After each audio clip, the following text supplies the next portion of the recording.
अस्सलाम वालेकुम स्टूडेंट्स। आज की इस वीडियो में हम एक्सरसाइज 7.1 के क्वेश्चन नंबर 10, 11 और 12 को डिस्कस करेंगे। क्वेश्चन नंबर 10 में आपको 4 पॉइंट्स दे दिए गए हैं और कहा गया है कि शो करें इन चारों पॉइंट्स को मिलाने से जो फिगर बनती है ABCD वो एक पैरेललोग्राम है। यहाँ पे हम एक फिगर बनाते हैं ABCD, क्लोज फिगर बना ली। अगर तो ये पैरेललोग्राम है तो AB इक्वल होना चाहिए DC, AB vector DC vector के इक्वल होना चाहिए लेंथ में भी, और इनकी हमने डायरेक्शन भी सेम रख ली। इसी तरह AD और BC भी इक्वल होने चाहिए कि लाइक इनकी लेंथ इक्वल होगी और इनकी डायरेक्शन भी हमने सेम कर दिए, A से D, B से C। तो इट मीन्स AD वेक्टर और BC वेक्टर्स इक्वल होने चाहिए। अगर हम ये शो कर देते हैं, इसका मतलब है कि हम ये शो कर सकते हैं कि ये पैरेललोग्राम है ABCD। गिवन 4 पॉइंट्स हैं। A है, हमने लिख लिए इनके कोऑर्डिनेट्स। A है 0 0, B है A 0, C है B एंड C और D है B minus A and C। अब आप यहाँ से फाइंड कर सकते हैं A B, इसी तरह B C, फिर D C और A D। कैसे?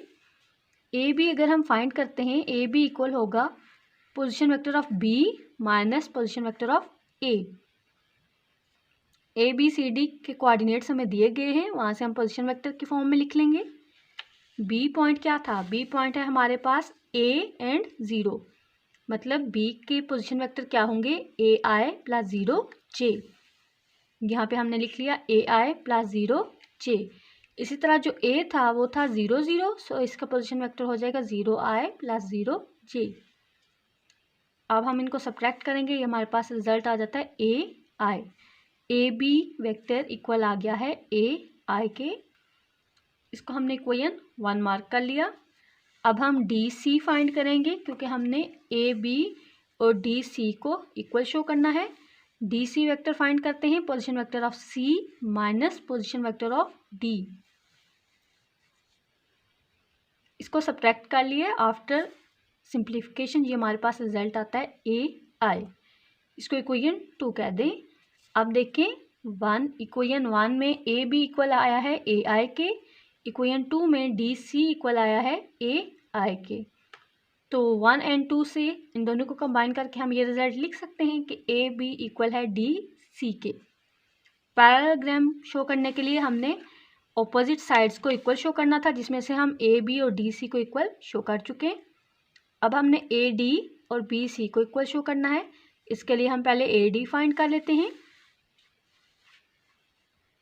AD इक्वल है पोजीशन वेक्टर ऑफ D, ये पोजीशन वेक्टर ऑफ D है, minus position vector of A। अब ये तो 0 0 हैं, सब्ट्रैक्ट होने के बाद भी सेम यही रिजल्ट रहेगा, B minus AI plus CJ। AD आ गया, इसको इक्वेशन 3 मार्क कर लें। नेक्स्ट BC वेक्टर है, position vector of C minus position vector of B। तो यहाँ से BC वेक्टर आ गया B minus A, I component B minus AI और C minus 0J equals to CJ।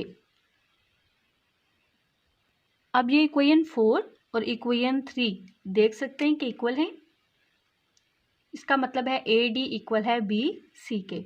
अब हम यहाँ पे ये लिख लेंगे। नेक्स्ट हमने लिख लिया कि इक्वेशन 3 एंड 4 से हमारे पास रिजल्ट आया AD इक्वल्स टू BC। अब हमारे पास ये दो रिजल्ट मौजूद हैं, AB equals to DC and AD equals to BC। Therefore ABCD is a parallelogram, हमने ये प्रूव कर लिया।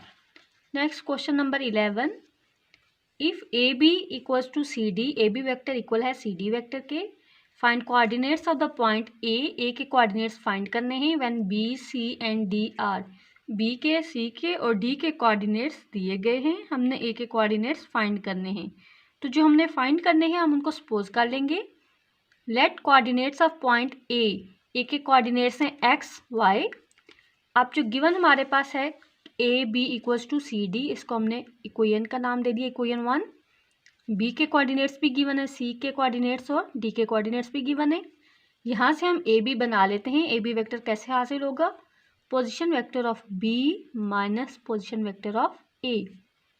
B का पोजीशन वेक्टर क्या होगा? I plus 2J minus position vector of A क्या होगा? A है XY, सो इसका पोजीशन वेक्टर होगा एक्स आई प्लस वाई जे। अब इनको सब्ट्रैक्ट करें, 1 minus x I 2 minus Y J. A B मिल गया। अब सी डी फाइंड करते हैं। सी डी कैसे हासिल होगा? Position vector of D minus position vector of C. Position vector of D क्या है? 4 एंड 11।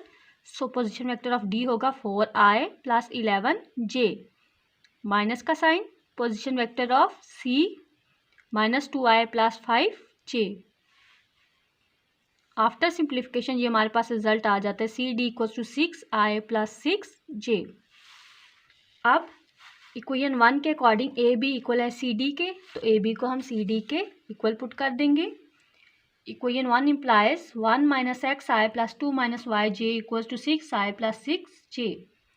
अब दो वेक्टर्स इक्वल हैं, इसका मतलब है उनके एक्स कंपोनेंट्स इक्वल हैं। 1 माइनस एक्स को 6 के इक्वल पुट कर दें, वाई कंपोनेंट्स इक्वल हैं, 2 माइनस वाई को भी 6 के इक्वल पुट कर दें। आफ्टर सिंप्लीफिकेशन हमारे पास एक्स की वैल्यू आ गई -5 एंड वाई की वैल्यू आ गई -4। यहाँ से हमें ए के कोऑर्डिनेट्स मिल गए -5 एंड -4 और ये इस क्वेश्चन का आंसर है। Next question number 12, find position vector of the point of division of line joining the following pair of points. अब इस क्वेश्चन में आपसे ये कहा गया है कि फर्स्ट पार्ट देख लेते हैं। Point C with position vector 2i minus 3j and point D with position vector 3i plus 2j in the ratio 4:3। आपने एक लाइन है,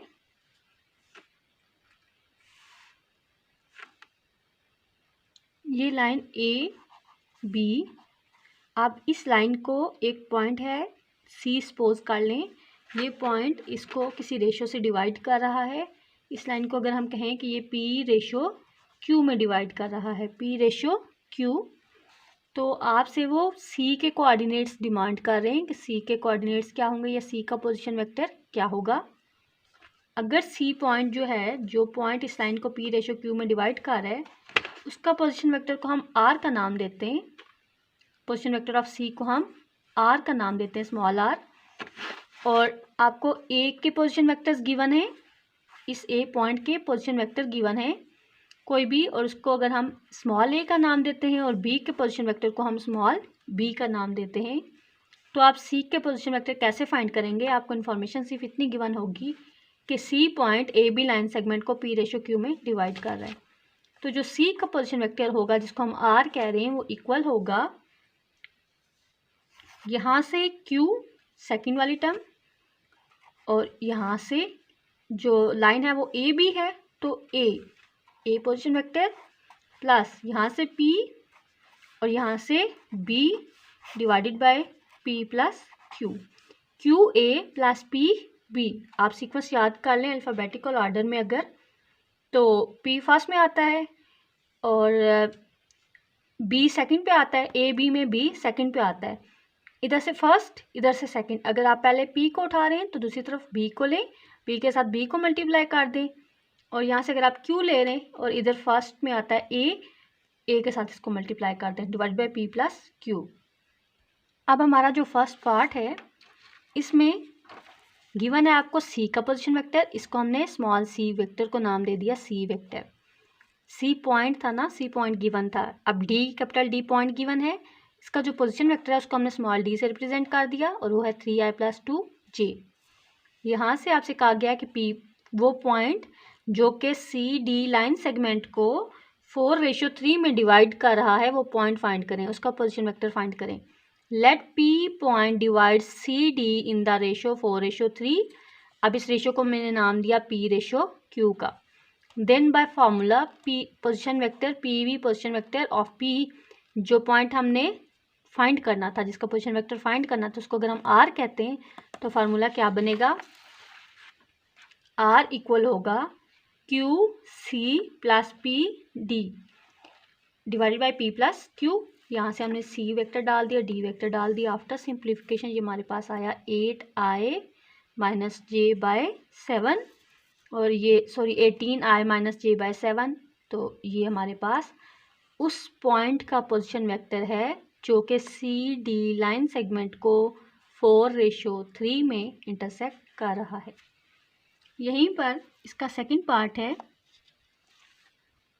point E with the position vector 5i and point F with the position vector 4i plus j in the ratio 2:5। कह रहे हैं कि E और F को जो लाइन मिला रही है, EF लाइन सेगमेंट जो है, उसको एक पॉइंट 2:5 में डिवाइड कर रहा है। आपने उस पॉइंट का पोजीशन वेक्टर फाइंड करना है। गिवन क्या क्या है, पोजीशन वेक्टर ऑफ E, इसको हमने वेक्टर को स्मॉल e का नाम दे दिया, E वेक्टर का। इसी तरह position vector of F point जो गिवन है, उसका पोजीशन वेक्टर को हमने स्मॉल f का नाम दिया, 4i plus j। Let P point divides EF in the ratio 2:5। अब हमने इस रेशियो को P/Q का नाम दे दिया। अब पोजीशन वेक्टर ऑफ P, उस पॉइंट का पोजीशन वेक्टर कैसे फाइंड करेंगे, QE plus PF divided by P plus Q। यहाँ पे आप वैल्यू डाल दें। Q की वैल्यू थी 5 इंटू 5i E वेक्टर था, P की वैल्यू थी 2 और F जो है वो 4i प्लस J था। और आफ्टर सिंप्लीफिकेशन ये हमारे पास आ जाता है 33i बाय 7 प्लस 2/7j।